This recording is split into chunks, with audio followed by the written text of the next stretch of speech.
ایک دفعہ کا ذکر ہے، ایک بڑے جنگل میں گلہری رہتی تھی۔ گلہری بہت چھوٹی تھی لیکن وہ بہت بہادر تھی۔ ایک دن جب وہ اخروٹ اکٹھے کر رہی تھی، اسے ایک جھاڑی میں ایک ننھا پرندہ پھنسا ہوا نظر آیا۔ پرندہ مدد کے لیے چلا رہا تھا۔ گلہری نے جھاڑیوں کی طرف دوڑ لگائی اور دھیرے دھیرے شاخوں کو الگ کرنا شروع کیا۔ ننھے پرندے نے اپنے پروں کو پھڑ پھڑایا لیکن وہ اڑ نہ سکا۔ گلہری سمجھ گئی کہ اس کو پرندے کی جان بچانے کے لیے جلد ہی کچھ کرنا ہوگا۔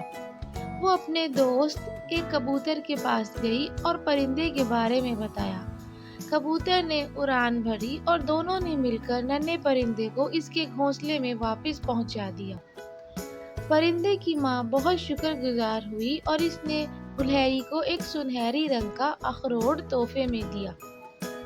اس دن کے بعد گلہری کو جنگل کی سب سے بہادر گلہری کہا جانے لگا، جو ہمیشہ اپنے دوستوں کی مدد کے لیے تیار رہتی تھی۔